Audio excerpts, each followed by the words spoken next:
আগামী 20শে ডিসেম্বর বাংলা চলচ্চিত্র জগতের বড়দিন। একই দিনে রিলিজ করছে রাজ চক্রবর্তীর সন্তান এবং দেবের খাদান। বক্স অফিসে জোর টক্কর চলবে দেব এবং শুভশ্রীর। খাদানে নায়কের চরিত্রে দেখা যাবে দেবকে, সন্তানে আইনজীবীর ভূমিকায় দেখা যাবে শুভশ্রীকে। মিঠুন চক্রবর্তীর আইনজীবী তিনি। ব্যক্তিগত জীবনে টক্কর না থাকলেও কেরিয়ারে তা থেকেই গেল।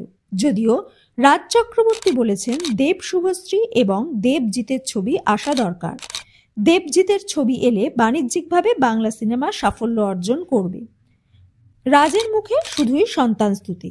এই ছবির বিশেষ স্ক্রিনিংয়েও উপস্থিত ছিলেন কাঞ্চন মল্লিক এবং শ্রীময়ী চট্টরাজ। কিছুদিন আগে তার ঘরেও সন্তান এসেছে। মেয়ে কৃষ্ভিকে নিয়ে ভালোই দিন কাটছে তাদের। কাঞ্চন মল্লিক এবং পিঙ্কি বন্দ্যোপাধ্যায়ের এক ছেলেও আছে, ওষ, ক্লাস 6-এ পড়ে।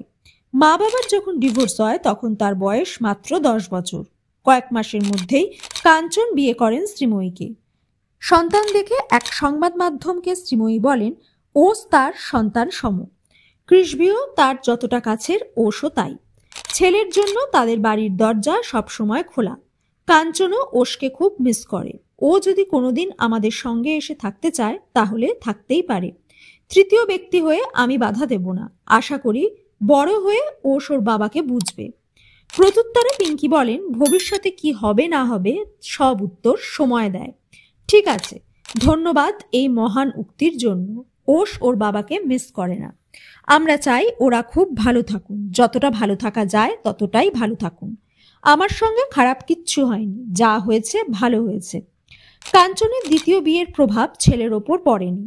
পিঙ্কি সেভাবেই তাকে বড় করেছে যাতে নিজের বিচার বুদ্ধি দিয়ে খারাপ ভালো বুঝতে পারে। ওষ পড়াশোনায় ভালো, শিক্ষকদের কথা শোনে, সব দিক দিয়েই বাধ্য। তার কথায় গাছের ফল বলে দেয় গাছের পরিচর্যা কেমন হয়েছে। সন্তান মানুষ করার সময়টা তার কাছে তপস্যা করার মতো। সেই সময় সেটা নিয়ে খুব বেশি কথা বলা উচিত নয়। ফোনে অনেক ভালো জিনিসও দেখা যায়, সুশিক্ষারও জিনিস আছে।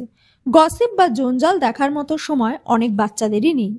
কৃষ্ভিও তার সন্তানের মতো। ও খুব ভালো থাকুক, এই ব্রহ্মাণ্ড যেন ওকে সব খারাপের থেকে রক্ষা করে। খুব ভালো থাকুক কৃষ্ভি।